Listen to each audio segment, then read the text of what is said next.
Chaos everywhere. Fucking no bullshit. What's that? It's not gonna happen. It was just a lead-in. He's like, it's so sensitive to. All right, guys, what is up? We got Billy on the podcast. Whoop whoop. What's your last name? Brandenburg. Billy Brandenburg, my sponsor, my AA sponsor, my fifth sponsor, my best sponsor by far. Whoa, fifth sponsor. Very important relationship in my life, and you were just saying your life has been hard. Yeah. Or just this week, or today. He called me earlier today. Wickham, actually, we were having lunch. Is it too loud? Yeah. This is too loud. Billy has sensitive ears. He has Meniere's disease, like basically vertigo. Basically vertigo. Is it still too loud? Yeah. I turned you way down. I mean, I might as well just. Is it the? Yeah. I just Like turn them as much as you can without putting it on mute. So we were eating at Harold's, and we found out. Well, we had found out that Mac Miller died from an overdose earlier that day. Actually, you told me about it. Yeah. When and Wickham said, "Oh, you want to do another podcast tonight? Because we did one last night." And I was like, "Sure." What? He's like, "Is there anyone that you know that's like in recovery that can speak on like disease?" And then you literally called me right after he said that, which you don't call me a whole lot. I'm usually calling Billy because I'm the sponsee and I'm the one that's usually complaining. And it just seemed like the appropriate thing to ask, like, because you were saying, because I mean, he OD'd. It's he's dead because of this disease. I mean, whether you want to call it a disease or not, whatever, people get addicted to drugs and alcohol and they fucking die. So I asked you, you want to come on? Yeah. And here he is. So it was kind of like a divine, it's kind of interesting. The universe wanted you here, Billy. Yes. Yeah, so make sure you're... And I'm just tripping because you guys are so loud, but cool. Really? Oh, Yeah. You're not as loud as us? Not at all. But maybe that's because you're talking right in here, like you gotta this. talk into the mic. All right. I mean, I just turned you basically all the way down. Thank you. Is it a little better now? That's better. Okay, cool.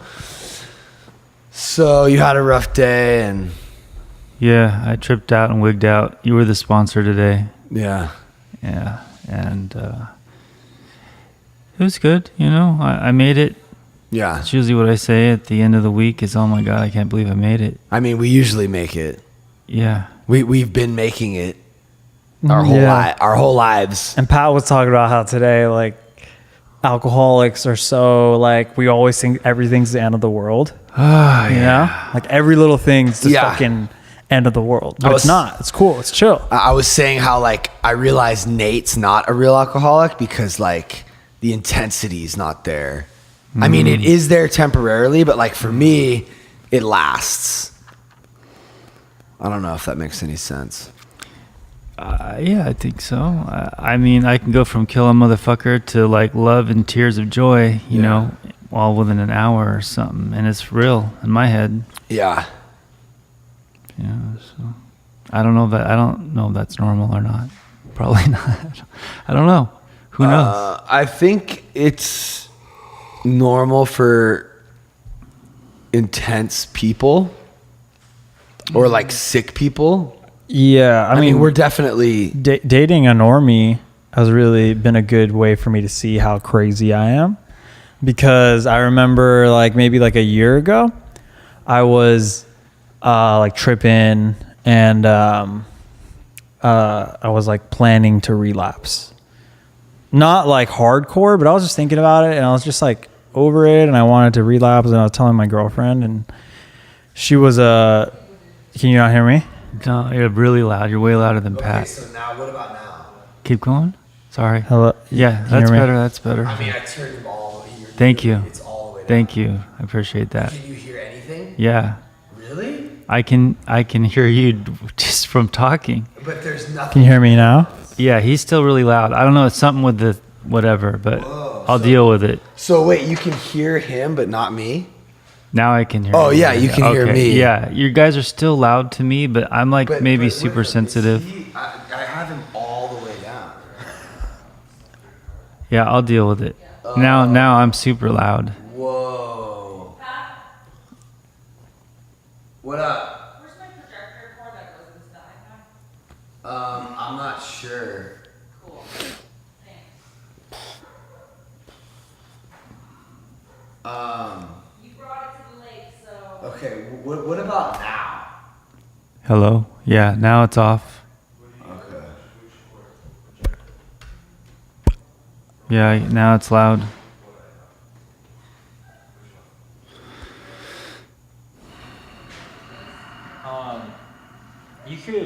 He could not wear headphones. Yeah, I know, but you're like, yeah, you don't need to wear headphones. Okay. I mean, That'll solve the problem right there. Yeah. Cool. I mean, this is not like a headphone out. It's weird. I mean, there's a headphone icon right there. Yeah, but this also, like, you want this on input. Like, listen now. Hello? Huh. Like, like here, keep talking. Hello. Whoa, what the fuck? Yeah. So you want that on input. Okay. You want this on mic line. Mic line. I don't know what this is. I don't know if this is headphone 1 2 actually. Yeah. I don't know. So, I mean, yeah, that's what it should sound like. Yeah. This is like, so you could just cut that little section out. Yeah. And which one is he? He's 2? He's 2. What were you saying? Oh, I was talking about dating a normie. Oh yeah, continue. Yeah, and I was like, yeah, I think I want to start drinking again. And she was like she got very serious. And she was like, really didn't want me to, but I thought she'd be down because she was a normie and wouldn't understand. It was like my manipulative way of like trying to get someone to co-sign my bullshit. Because I didn't go to my sponsor about it because I knew he'd try to talk me out of it. And she was like, no, I don't want you to. And I was like, why? I could like drink with you and stuff. And she said, you're so emotionally unstable now. I couldn't even begin to imagine what you'd be like drinking and getting high. And I was like, fuck, wow. You know, and that really highlighted how unstable I am as an alcoholic, even sober. You seem pretty like chill and cool to me, but I don't know. I only see you once in a while. Yeah. Is he emotionally unstable? Yeah. A little bit. Yeah, I mean, he doesn't. Yeah, I think so. I'm good at hiding it, you know? Like a lot of people think I'm like permastone, like I'm really like calm and like. Yeah, he's I've good. been told I'm like permastone, but then like I have a lot of shit going on in my head that like most people can't tell. Yeah, he's super sensitive. I'll say like one little fucking thing, like, you know, you forgot this, and like a week later he'll be like, I couldn't sleep because you said that. It's like, you know, like he's like us. We're just super sensitive, and I'm sure that his girlfriend gets like the truth, more of the truth for about, sure she about does. that. Yeah. So, why don't you give us a quick little like?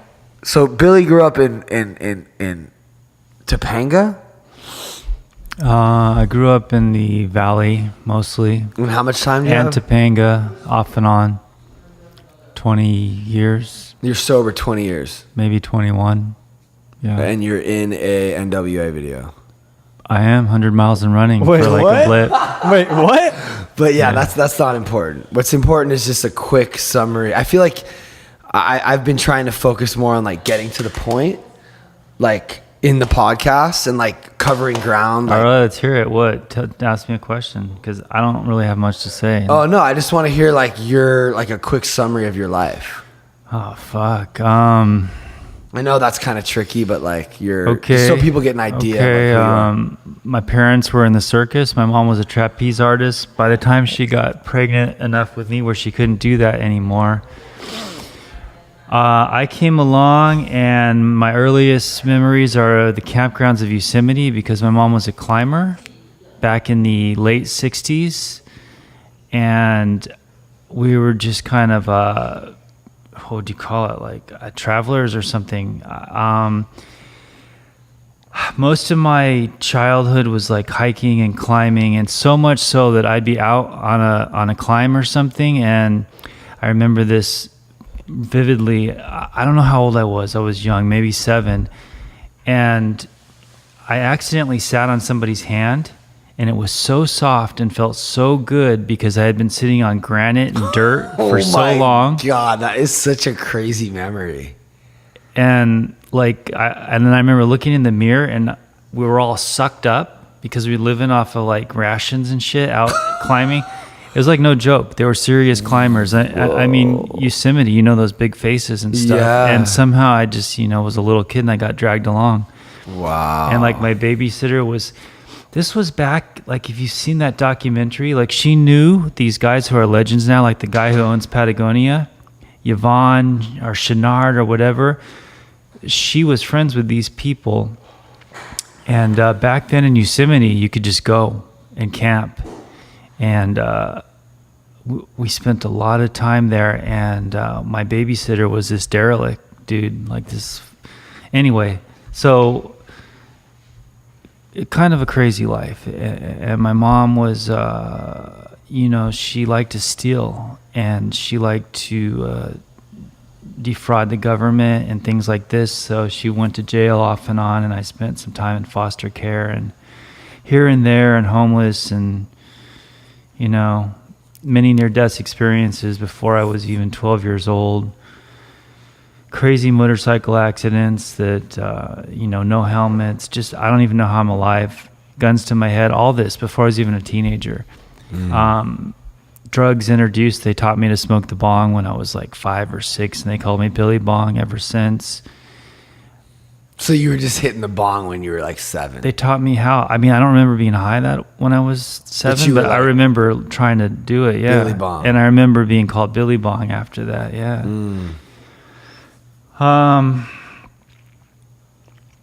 Teenage years institutionalized in the system, ward of the court.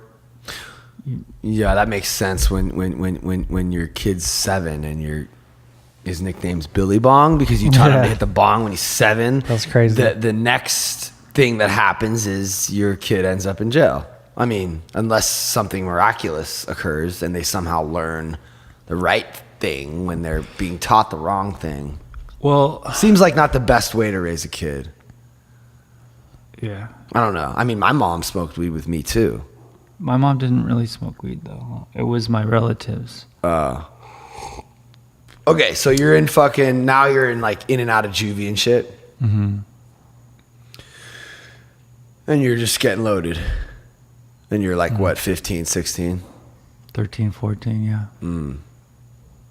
I was incarcerated at 14 and I didn't get out till I was 19. Oh.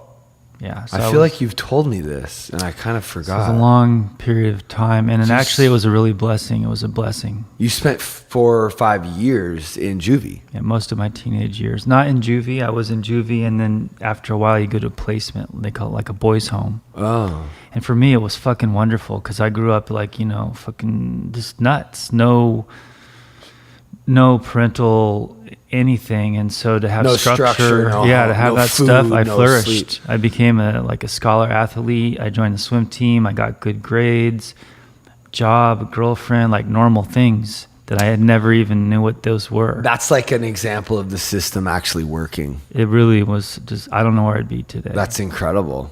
Yeah. See, like when kids actually have lack and it's actually not their fault that they're in the situation they're in. Like you got what you deserved, which was like a home and some food, which no kid should be without. That's crazy. When you're fucking 13, that's like just, so then you got out of there. Then I started doing drugs again. Yeah.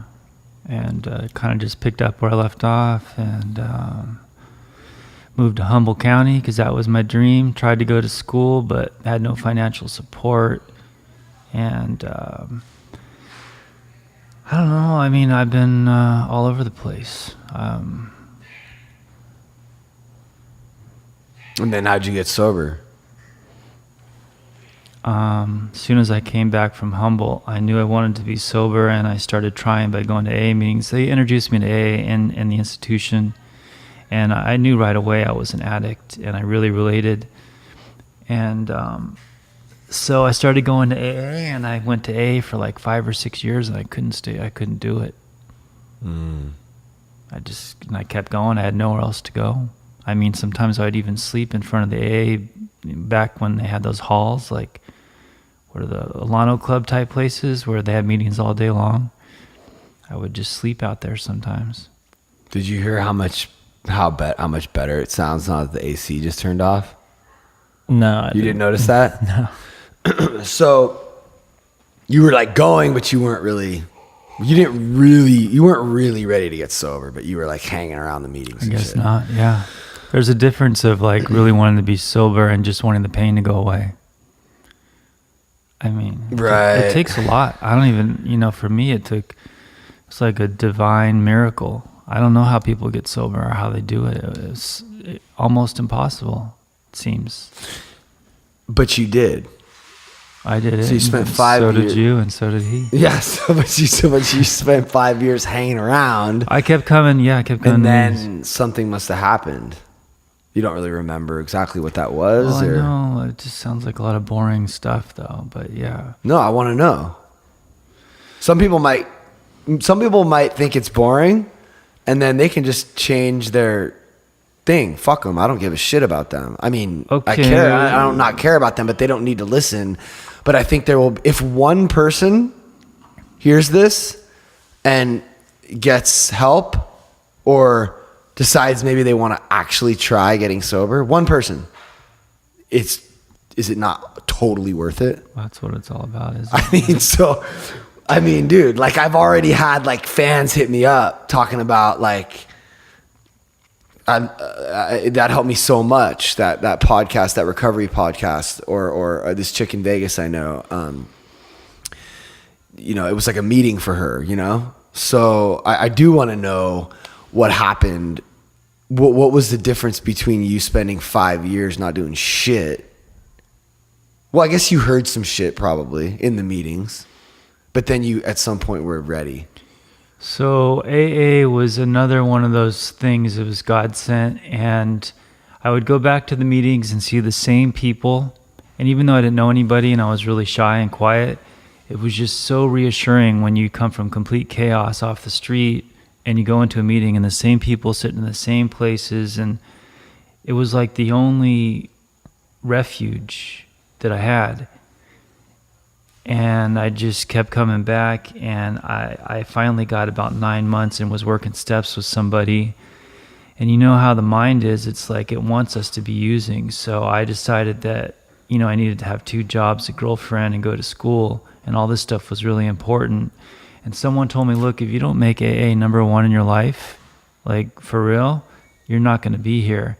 And he was right. And so I ran into that guy again after being sober for a while, using mostly weed and crystal meth, and realizing instantly once I got high again, like, oh my God, I was doing it. I was doing what I've been trying to do for like 5 years, and how good my life was going. And I didn't realize it till I'd done this more than once, that once you get high, once you break, once you let the sobriety go, you realize, wow, I was really doing well, but I couldn't see it.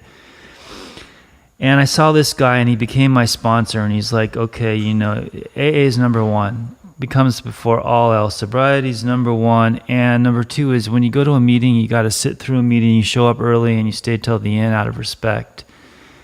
And this guy was my first sponsor, and somehow it worked with this guy, Blake. And, I was a miserable fuck, sober for a long time, and I was fucking stinky, and the only reason I got up out of bed is to smoke cigarettes. You were? Yeah. Fucking mess for a long time. And I had fucking horrible acne, like so bad that when I'd sit in the chair it would hurt because my back was covered. Wow. in acne, and just pretty miserable, pretty fucking miserable, man. How old were you? 26. Yeah. Wow.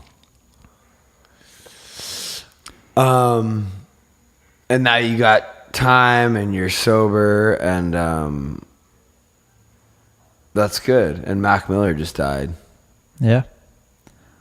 Crazy. And Wickham was talking about how That he died of a drug overdose. but you were also talking about his last album being dark and then him never coming back from that. And Yeah, he started off as like very, happy dude with like snapbacks and, tank tops and rapping about weed. And he was like a really happy dude. And then he kind of got like a lot into drugs. And he had this album. It wasn't his last album. It was actually, this was like a few years ago. It was called Watching Movies with the Sound Off. It was a very like abstract, very dark, existentially dreadful album. And it was clearly like an alcoholic's, like him just doing so much drugs and really talking about the dread of being in that. And ever since then, he's tried to like come back to that happy kid he was, and he could never do it.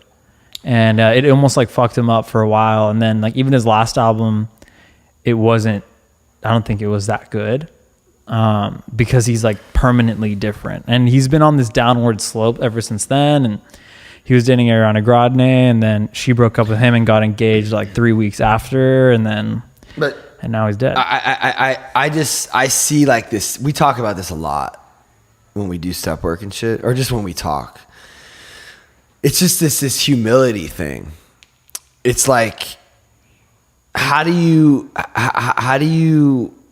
you date Ariana Grande, you're on top, you're hot, like you're like the most poppin' rapper. And then like you start becoming irrelevant. Yeah. Which happens more so today than ever. And then you're like drinking and like, you're just unhappy because you don't have what you think you want, which is like this success thing. And I just feel like it seems like the theme for Chester, Robin Williams, Anthony Bourdain, the singer of Soundgarden, Chris Cornell, maybe not Lil Peep, but maybe, because like it's never enough. Yeah. So it's like he was pretty addicted. He was an addict. Yeah, and then I don't know. I think of Mel Gibson for some reason, because like,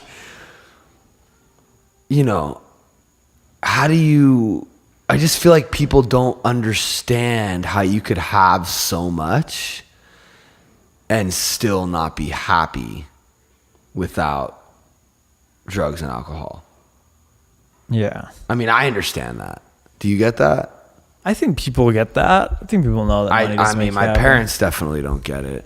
Really? What did they say? Why would he throw that all away? Well, I mean, like, not only I don't think I've ever heard anyone say that. Like I don't think I think most people know that. Okay, so you here's an Oscar for Best Picture of the Year. Mm-hmm. You're an alcoholic. If you drink, it's gonna be bad. Are you gonna go drink? I don't think people understand why you would go and do that. You know what I'm saying? Okay, yeah, I get what you're saying. Or kill yourself if you're fucking Chester, the big singer of one of the biggest rock bands in the world. Yeah. So like, what are your thoughts on that? Growing up poor as shit and being on welfare and all that stuff is, I'm a lot of the time I hate the rich fuck, right? That's just in my head. Fuck the world and fuck everybody with money and fuck the breeders. The breeders. That's what I used to call people, like normal people that live in suburbia, because they make babies. The breeders. Yeah. I like that. You're so much louder. And so I vacillate from just seeing people as people to fuck the motherfucker. Yeah. Well, the humility thing is everybody's a person. Everyone takes a shit, and everyone, if they have kids, their kids sass them. Like I was listening to the Paul McCartney and Maron podcast, and he's the most iconic guy. He's a Beatle, right? Yeah. But it's just a dude, fucking dude that has kids that he has to deal with and shit, and all that fame and money doesn't make his kids like any easier to raise, although it will be easier because he has help. It could be if you hired a nanny Yeah, in some ways, but in some ways that could distance you from your kids. So I think everyone has to live life, and they're all fucking people, and they're all miserable fucks. And, you know, we need help. At least I do. You know, I need a lot of help. Well, Ringo's in the program. right. I've met someone who went to a meeting with, I think, like when he speaks, My he's grand really funny sponsor about is it. his drum tech. Oh wow. Yeah, he's like he says at meetings his grand sponsor is a good friend of mine too, and he's a guy that we go to meetings with who has a lot of sobriety. Who's He's like a good guy. Yeah, he's a great guy. He says at meeting, like, he'll be funny about it. He'll be like, "Yeah, I was in a band once." Like, he'll say shit. But wait, like that. why doesn't he come to primetime? That's interesting. I didn't realize. Ringo? Yeah. He's probably busy. I don't know. He's I don't doing- even know where he lives. Does Yeah, I don't live think out he here? lives around here. The meeting Right. that my friend saw him at was like far. I forgot where it was. Primetime is a meeting that me and Billy go to that actually, well, you had mentioned being miserable for a lot of your sobriety. And that was sort of the case for me too, but there's this other meeting that we found, which it kind of talks about how to be aware of like your mind, and it sort of defines alcoholism for what it really is, which is like an unsatisfiable, fault-finding, selfish, self-centered mind, which is, once I realized that's like how I am without like help, that's how I'm going to be when I wake up. Once I realize that, I'm like, oh, okay. Now that I'm aware of it, I can like start trying to change Well, it. you brought up humility, and so the thing is that I think even if you're a rock star, you got to have it if you want to have any peace and enjoy your life. Humility is essential. It's an essential ingredient of having a peaceful, productive life. I mean, No matter who you are. Yeah. pretty simple. I like how you say that. But it's hard. It's hard to have it a lot of the time, you know. Yeah. Like it's definitely a practice. How do you do it? Well, it's so ingrained in my head from practicing it and reading the literature and going to meetings. But truly, like I was so fucked up, and I have this Meniere's, which is a debilitating physical thing where the quality of life is so bad you wish it was fatal. You know, you wish you would die. And somehow in that, and going to prime time, and I was deep in fucking sex addiction that, you know, I was ready to kill myself in sobriety. And that's how I got real serious. I got real serious, like, you know, either I'm going to do something for real or I'm going to kill myself, because, you know, I'm 12 years sobriety and I fucking hate myself, and I'm using people, and life is empty, and I'm getting deeper down this rabbit hole of like fucking perversion and weird shit that's it's freaking me out. And so I end up in prime time, and I decided to just do the best I could, which wasn't very good. But at any given moment in the day, I would repeat a principle or talk to God, you know, and even though I felt scattered and fucked up, I could go to this higher power and be like, can you just fucking help me, God? Look at me. I'm thinking this. I want to do this. I don't have the power not to do it. It's just like drugs. I felt it in my gut. I was fucking jonesing for this shit, right? And I could never not do it. I've been trying for years. I've been in so other hard.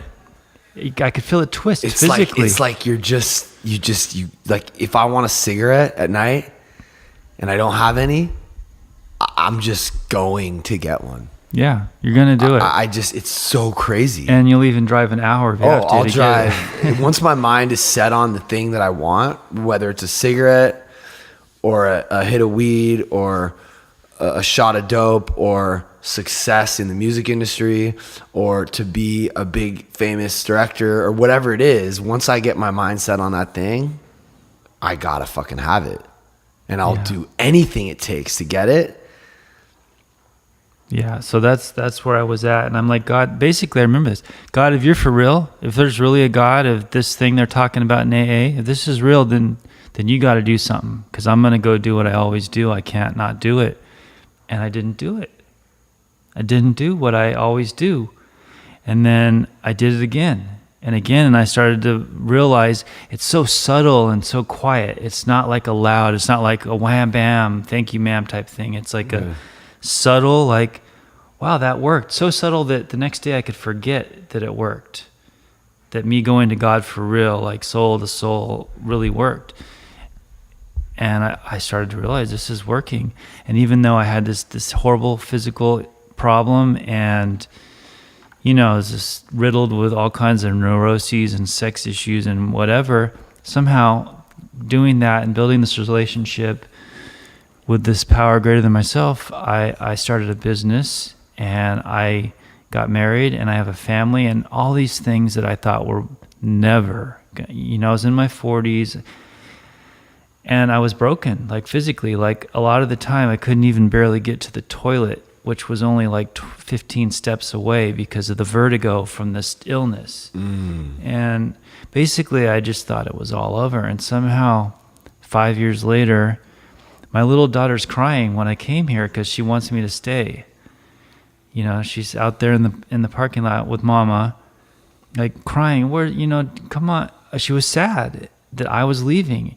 And fucking not that it's good that she was crying, but someone that cares that much or wants you around that much, it's pretty deep, right? Someone that wants you that much. And so I would have missed out on a lot of things. And like, even though I'm severely broken, somehow a day at a time, this humility and stuff is working.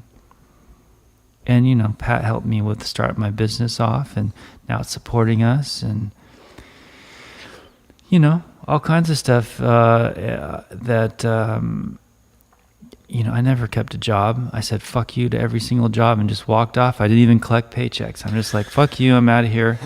So this is not a worker.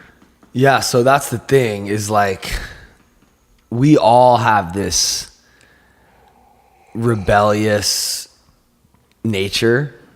Like, addicts and alcoholics are rebellious by nature. So we're the least likely to hear this message, but we're the ones who need it the most. So,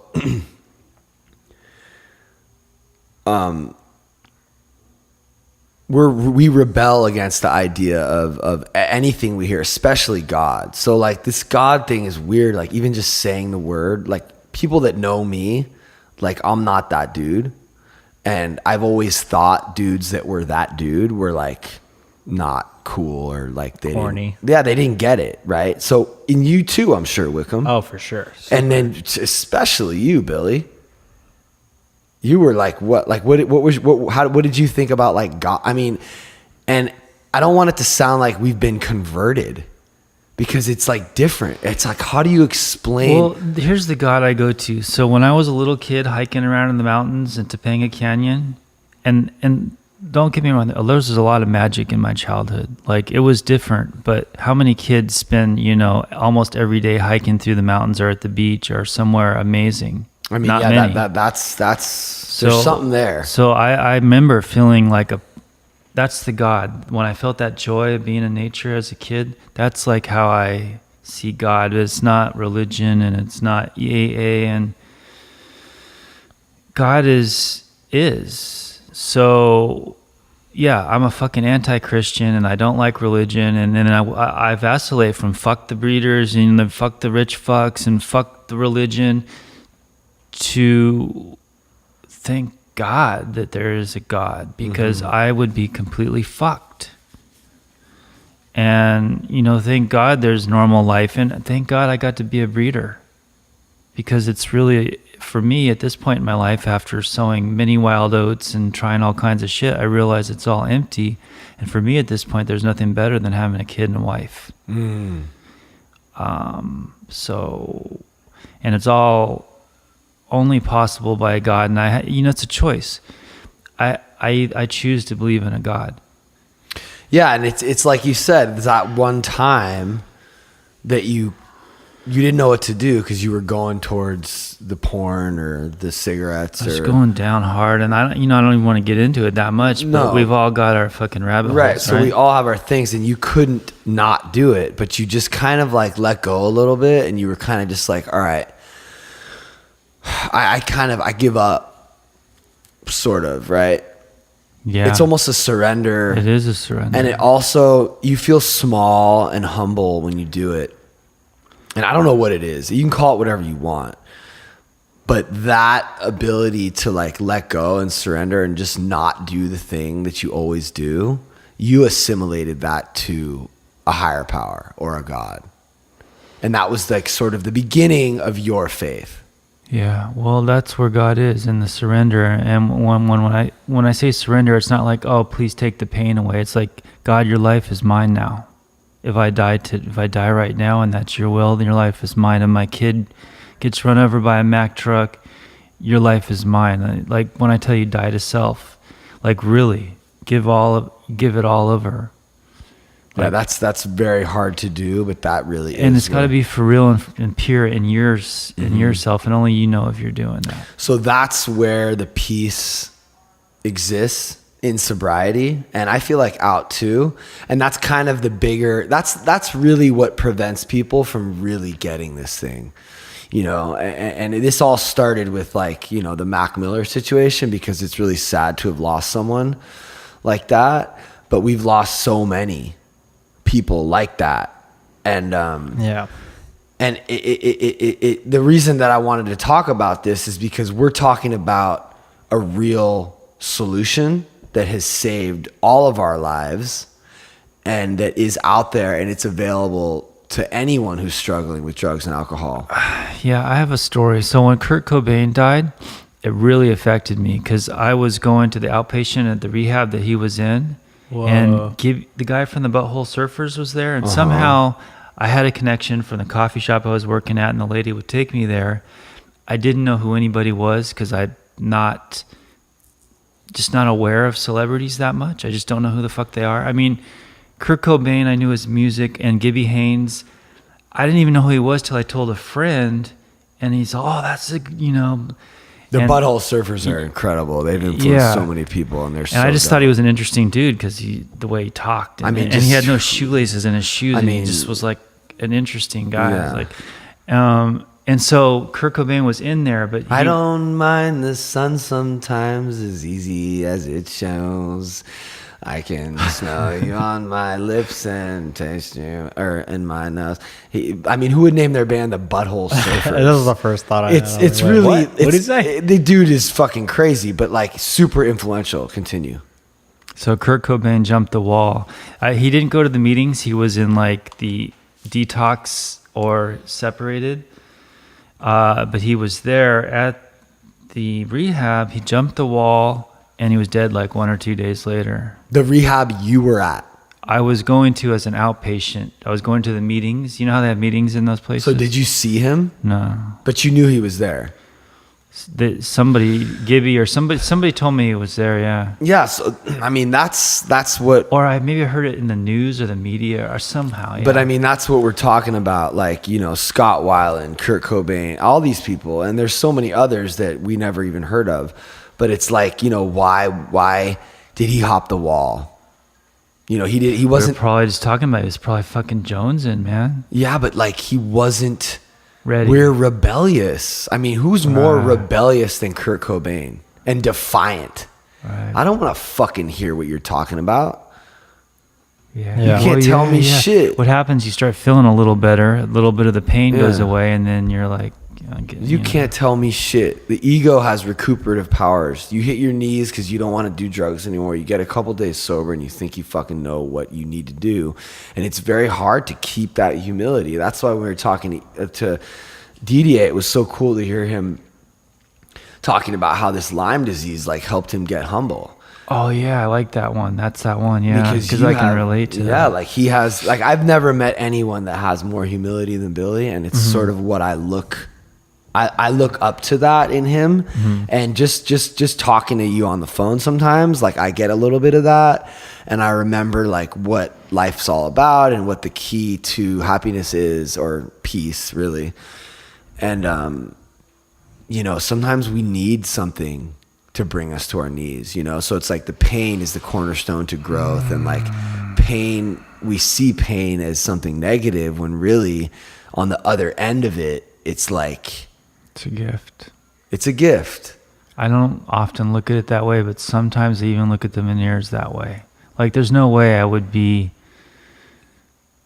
as surrendered or to the depths of, I guess, humility without that. But I want to believe it's possible to have that without experiencing a life-threatening illness or disease. And I want to believe that someone like Kurt could have just opened up, or someone like Mac Miller or whoever, or even Anthony Bourdain. I mean, these are people that, like, they just really weren't able to hear the message. They weren't really able to, I mean, I don't really know. I don't want to, like, Yeah, we don't know. I don't really know. But I definitely know for me, there was like a breaking point where it was like, okay, my will or like not my will. Like, my will is like, okay, like, I'm going to get sober, but I'm going to do this way, and I'm going to do that way, and I'm not going to really do the steps, or I'm going to, you know what I'm saying? I'm thinking about the way I want it to look. Yeah. And that's my will. So that doesn't work for me. What works for me is completely letting go and calling and taking direction from someone else, and just kind of being open to a scenario that I wouldn't otherwise be open to. Going to a new meeting, trying to talk to someone that I wouldn't normally talk to, actually listening. When I'm in humility, I actually can listen to someone else. I'm not so obsessed with what I have to say. Yeah, and you can actually enjoy listening to someone else, which is kind of new and exciting. And like really care. Yeah. Like have a real true interest. Yeah, like how fucking sick and tired am I of thinking about me? I mean, if you're listening right now, how much do you think about you? All the time. All the fucking time. Like always. Constantly. And the key is to there's a guy at my home group who has this share. He shares once in a while about being of service. And he like got shot on accident at one of our retreats. His sponsor was cleaning a gun on the floor below him and like shot up, and it shot him. And he was like hospitalized and all that, and he was like in the hospital or whatever, and he was fine. He's fine now, but he had this one sponsee call him and be like, he's like, "How are you doing?" And then the guy was like, "Yeah, I'm in the hospital. I got shot." And the guy's like, "Oh wow, you wouldn't believe what she said this morning." Right. And then he just goes into himself, and then he's just like, "Oh fuck," and then he like talks to him about that problem, and then he realized, he's like, "Oh shit. Right now, I'm not thinking about myself," right? And then he took it even a level further, and then he had a sponsee who called him about his sponsee, and then he realized in that moment, I'm not thinking about me, and he's not thinking about him, and that's like, he was like, that's AA. Yeah, I think people have a misconception of AA. I mean, for it's sure. service. It's like it's an escape from self. Like selfishness and self-centeredness is the root of our trouble. It'll kill us if we're not rid of it. It's something like that in the literature. It will kill us in sobriety. Yeah, so all AA is an avenue or outlet to getting to some of these places, like just going to a meeting and listening to someone else share, right? Well, that's a start, yeah. And some people think that having a sponsor is like, oh, I'm getting helped by this guy. But really what you're doing is you're allowing a sponsor to listen to you. You're a newcomer. Now you're helping your sponsor by talking to them about your problems, because a sponsor who has more time than you most times needs to get out of themselves, and they need to listen to someone else. And if they've experienced true humility, they can do that. Wickham was telling me about how his sponsor doesn't usually call him and ask for advice.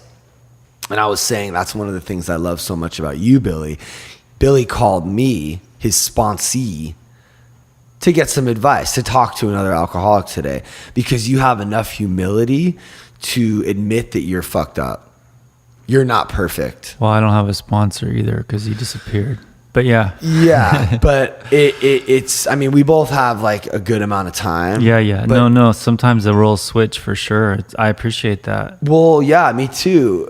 And it's an example of your humility and your willingness to look flawed or bad. And some people might consider that a weakness, but I see it as a strength to be able to just kind of let your guard down and be like, yo, I'm having a bad day. Yeah. Well, there's a lot of things in AA to learn. Like, it's always best to be honest. Even if you're going to get a ration of shit for telling the truth, it just works out in the end. I mean, for me anyway. Yeah, like just the truth and not like the real truth. Like, let's hear what's really going on.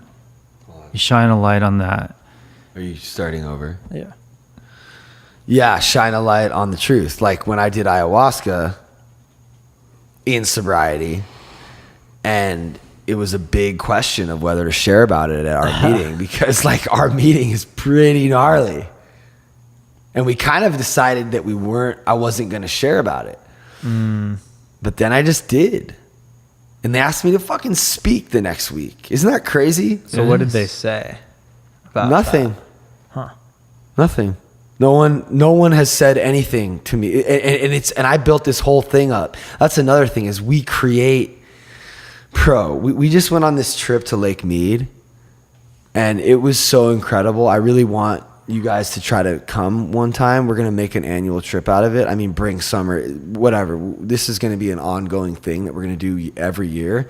It was one of the most incredible experiences I've ever been through. I've ever experienced in my life, because the last night we had this, like, we were all out on the back of the boat, and my friend Jason asked me, he said, Pat, what do you like about Steve, my partner in Hypercrush, Donnie?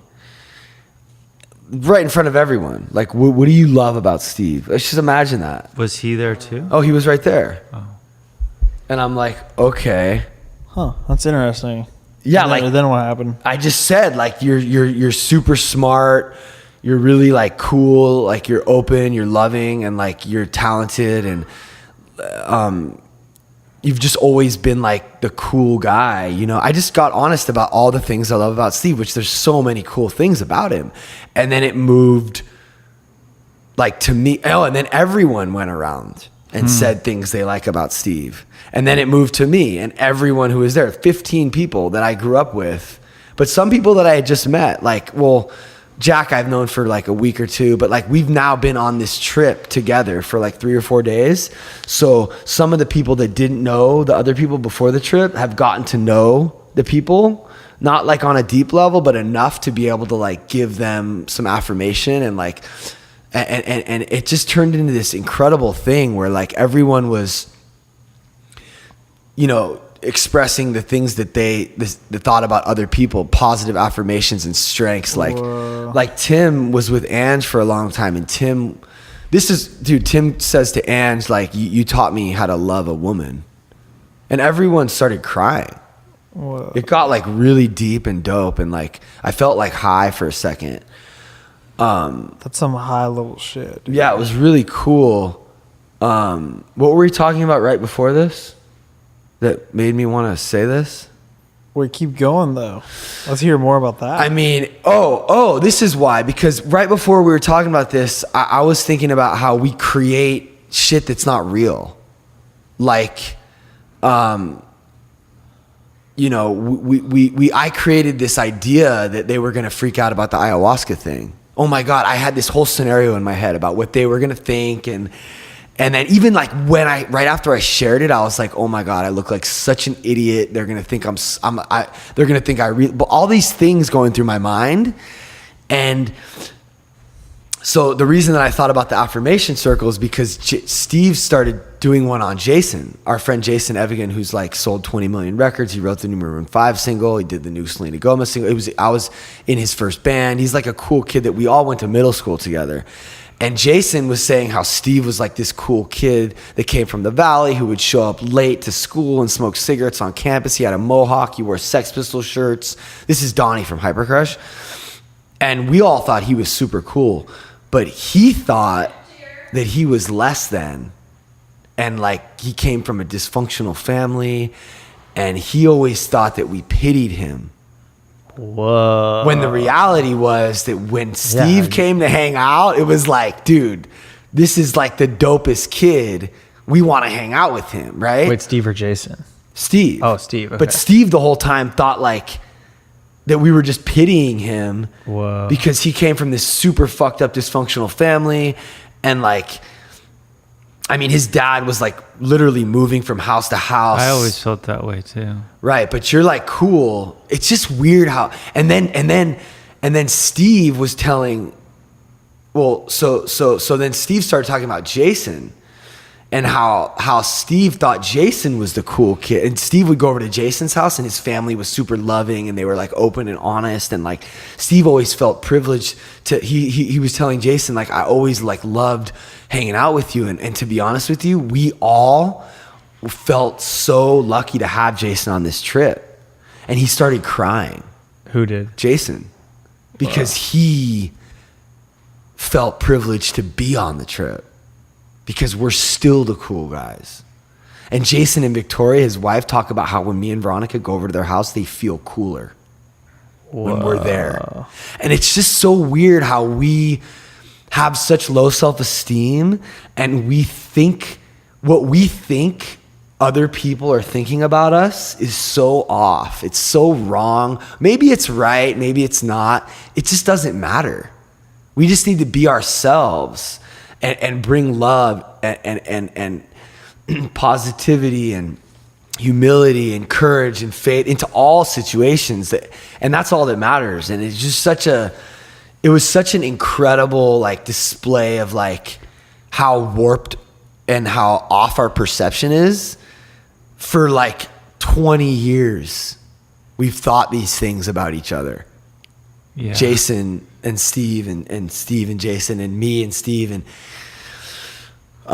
it was just really cool. And we made a pact at the end of the night that we were going to do this every year and try to expand it. And I said I wish like Mika and Chris were there. And I said it in front of everyone, and I know you're like, obviously you have a family and it's hard to get away, but like some people, you know, Chris once said to me, you know, we're not looking, I mean, he's busy, he's got a life. And I was like, yeah, I really want to have you guys over to Jason's house and be a part of this, like this thing that we're doing. Like, and he was like, yeah, you know, we're not like looking for like more friends or new people in our life, which is what happens when you get to be 30 something or 40 something years old. It's like that's not really like, we're just trying to like survive and like pay our rent and keep. It's kind of hard to make time for the friends you do have. Yeah, all that. But what I experienced on this trip was so profound. And I think that having a network of like-minded people, you know, in or out of AA, in this situation, it's out of AA, but I think what we've learned in AA can help us bring things to this scenario. I mean, it was just so cool, and it's hard to explain like how incredible Jason and Victoria are, and some of the people that were on this trip are. But I just think that we all could benefit from like having a really cool extended network of friends and family, and like they do these things at their house. And I just want to bring you guys one time, you know? Sounds really cool. You have the largest network of anybody I know. Yeah, that's great. I didn't know you guys did that. Well, that makes me really, really, really like, I wish I could have gone. That sounds amazing. God. Well, no, it's every year. This is like, it was healing. It's the new Nasi. Yeah, it was healing for a lot of us. It's amazing how it spontaneously sparked like that. But Jason's so dope for doing that. But Jason knows what's up. He does. He's very religious. Like or I should say spiritual. Like he knew what he was doing. Like he does. For sure. He does these types of things at his house, and he experiences. It's because of this that he's become so successful, straight up. And it's the theme of this whole podcast really is like trying to find a God. I feel like in a world where it's so hard and the word God is so misrepresented, and there's so much like, there's this shroud of like Western culture has brought such a negative connotation to like God and religion. It's hard to like move past that. But like really all God is love and positivity and service and like humility. And like Jason has experienced that. And because of as a direct result of that, he wrote What Lovers Do by Maroon 5. And he's just crushing it. I mean, because it's like, it's not that we're looking for monetary gain, but it just put him in a place where he could attract more positivity. But one of the things that they were talking about was how Jason is sort of a hub, and he has that network, and I'm also a hub, and I have my network, and we go to his house, and he came on this trip, and like, I want to try to bring them together. And he says that he values having me over there because like the sobriety AA thing is like an important part of like, he feels like that adds a lot of value to like he calls it chumba. He literally has weekend festivals at his house all weekend. It's like $50. There's food, music, games, affirmation circles, hanging out with all these people, these like-minded, like positive energy people. So it's like, it'll be really exciting to see how this evolves, because I don't know if you guys remember, but like back in the day, like Jack Nicholson and like Hunter S. Thompson and like Johnny Depp and like you had these like, you know, these groups of creative, like-minded people that would like gather together and like hang out a lot. Mm-hmm. You know, like Jack Kerouac, like there would be like at somebody's house at any given time. We were talking about Steven Spielberg, Michael Scorsese, George Lucas. Yeah, like at any given time, you'd have all these people hanging out together, and like some super successful, some not, all of them are successful. No, but like that doesn't necessarily mean that the cool. Like that the guy that's just like a regular, like my brother, he's just an electrician, or like Billy, like he's a plant guy and he's content with what he does. Like we don't necessarily need to have. I'm content, I was but just there's thinking more I about want to do. No, I was just. Yeah. And we can do that. Yeah. And we should do that. Yeah. Well, you have an amazing network, and it's really interesting. So Astrid's very passionate about AA. I mean, that's why she speaks all over the world, and she's kind of like a semi-celebrity in AA or something. She told me that she thinks that AA is that someone else said that AA might be the most, let me think, what are the words?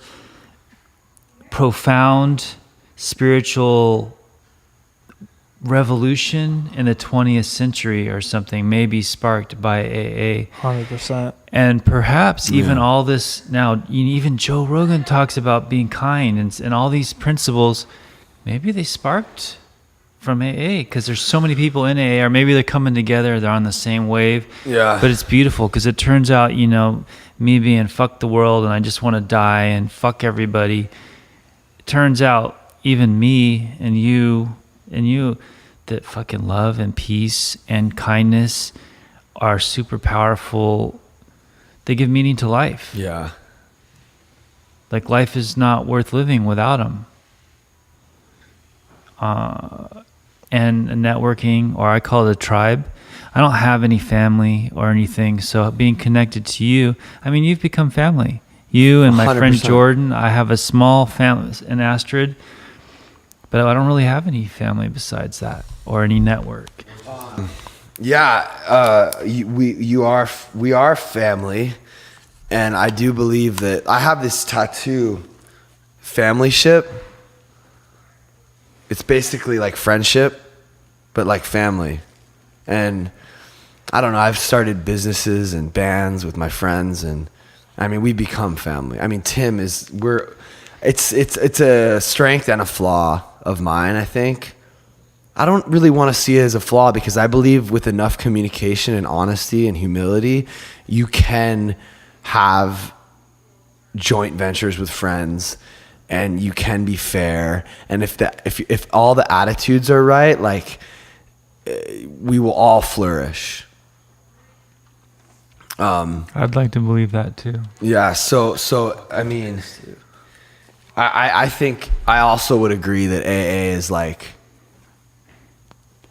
it's like profound, like it's just weird because it's alcoholics. The word alcohol has, it's for me, it's transcended. It's more about a way of life. It's a spiritual way of life. It's key. It's like, it's a formula to live your life by. It's, what do they say? It's principles to live your life by. It's a design for living. So it's too bad that it's called Alcoholics Anonymous. Yeah, that fucked me up for a long time. So I went to MA, NA. I went to all the A's except AA because I honestly am not a big drinker. Neither am I. Yeah, and so I felt like an imposter in AA for a long time until I decided that, well, if I do drugs, I'm going to drink. And if I drink, I'm going to do drugs.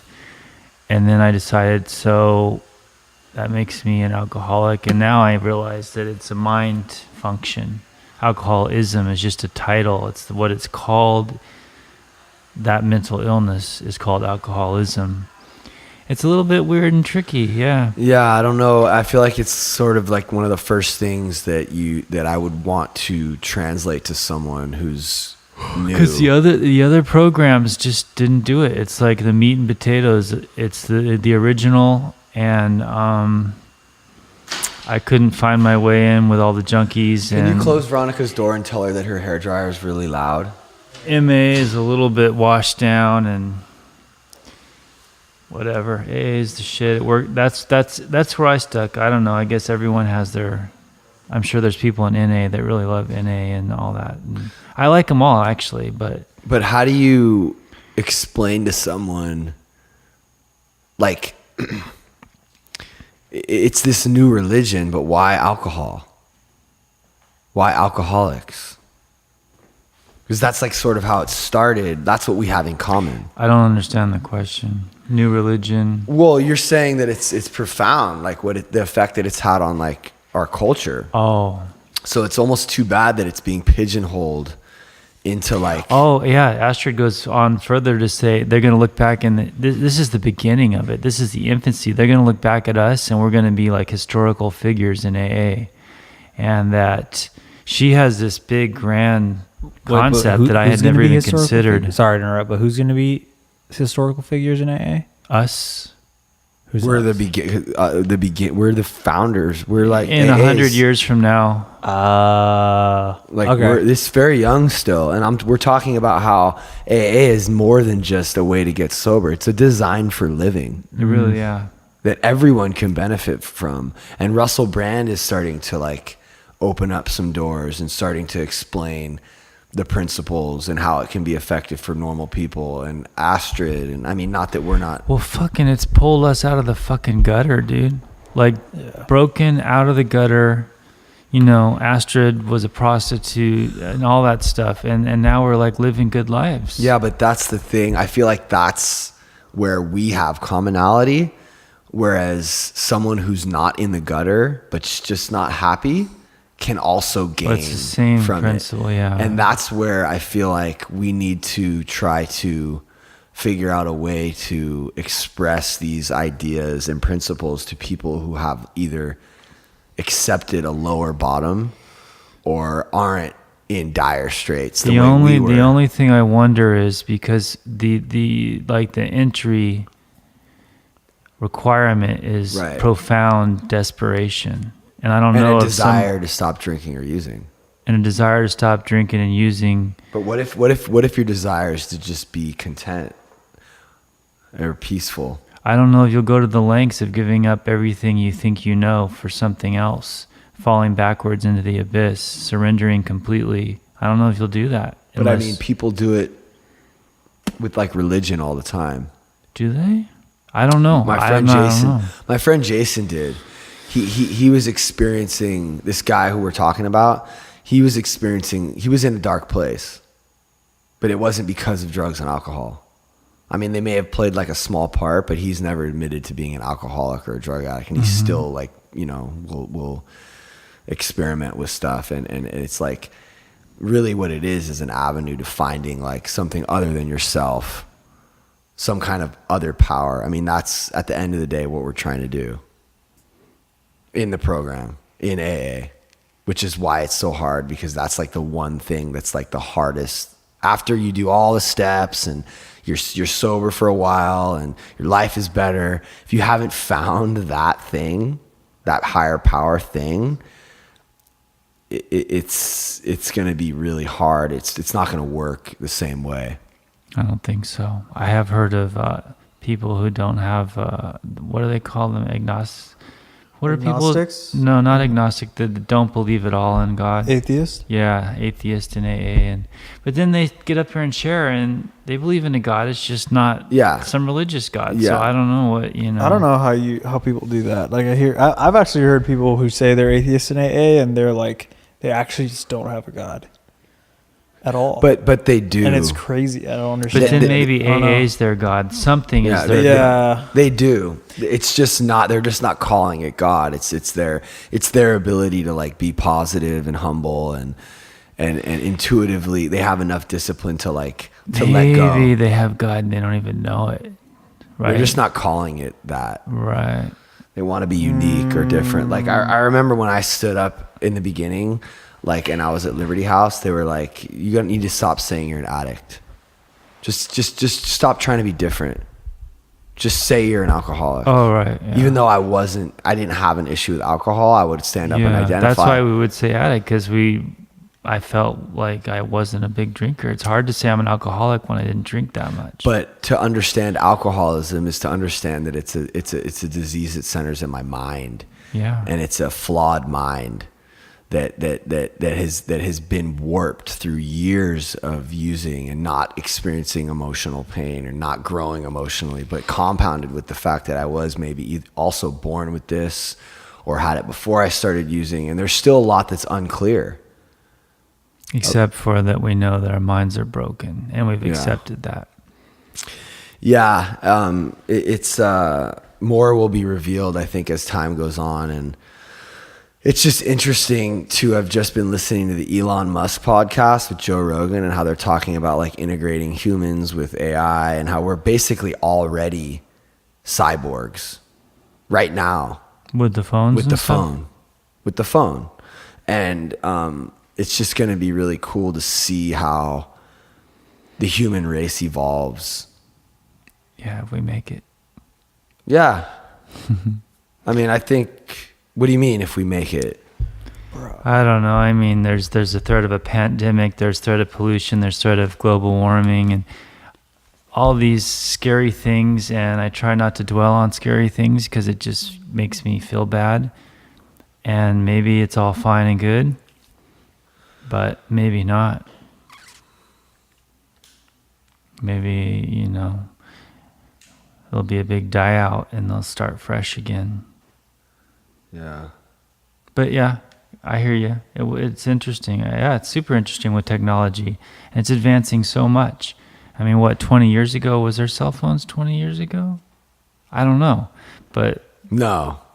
Are we having technical difficulties again? Oh, we're good now. Oh. There wasn't cell phones 20 years ago. It's not even been 20 years. I mean, I don't even think... In 1998? Yeah, there was. You guys didn't have cell phones in 1998? I mean, not the way they are now. Oh, you didn't have smartphones. It was just a way of like... Oh, yeah. They were cell phones, but they were not... they weren't smartphones. Okay, yeah. It was just for calling and texting. Yeah. It was literally not what it is now. Just to talk to someone else. Now it's an all-consuming device. I do all my banking and everything right on my phone. Order food on there. I don't... It's kind of like... It's kind of like what we were talking about last night. It's like... Yeah, there's all these potential negative things that could happen. It's just not, it's never going to be productive to even like entertain any of that. Yeah. If it happens, it happens. But in the meantime, we're evolving and well, I like Waddles. I don't, he's in fuck. What? I just record from the Sony at this point. But are you sure that it's not the card? I put the 500 gig in there. Right. And we're not even shooting at 4K, so it doesn't even matter. So we need to look into this. Yeah. Should we stop? Are we recording? Yeah, we'll just wrap it up. I mean, this thing keeps going out. It's just Sorry. stupid. See, this is another reason why we're not ready for like Kanye. We're just not ready yet, you know? We got to like figure out. That's why it's good to just like really like learn about how we need to do this, you know? We're having some issues with our Atmos, with our Sony over here, this camera. It keeps going out. But I mean, we have a consistent stream here. Yeah. But yeah, I think that definitely shed a lot of light on what it means to get sober and be sober and how to have humility and what that does. I mean, I personally really, even though it was kind of more mellow, I think it was really good. A really good conversation. I like your story on the boat. Yeah, me too. Dude, it was crazy. I remember like getting up and like, you know, getting my drink and, you know, like I just felt like I was high. Yeah, I didn't want in it the zone, dude. I've been there. so in the zone, and I felt like I didn't want it to end, and like our buddy Prosser was there, and he's had the roughest life ever, and I feel like it was just so good for him to hear how everyone. And when people cry in front of a lot of people, that's some real shit, because you won't normally like be that vulnerable unless you really can't help it. Bro, you know? we went from like Victoria to Prosser, my brother's friend who works with my brother. Is it the dude that has the kids with issues and all that? Okay. Yeah. And I literally was like hysterical. Crying? Yeah. I was like, he's had the worst life. Like his family cast him out. Like and then his fucking eye, he had like this fucking eye, a piece of hot soldering iron went into his eye and like blinded him. And then he had two twin kids, and one of them had the most fucked up. He has charge, which is like he has no cleft, he has no roof palate, and he had a cleft lip, and he's just he's struggled with alcoholism and addiction his whole life, and he's just had such a hard life. And he's such a dope guy, and he's been wanting to get sober, and he's tried so many times. And me and him had this long conversation like after that affirmation circle about how he wants to get sober, and it was just such a powerful. He's not. No, he's not. He was like drunk during the circle and like kind of being a little bit annoying actually. And my brother was like blacked out on the other boat. Like it was gnarly, but like a seed was planted, you know? And if we can save a life the way our lives were saved, so that's it. That's what it's all about. All right, cool. So yeah, thanks for coming and hanging out. Thank you. All right. See you next time, guys.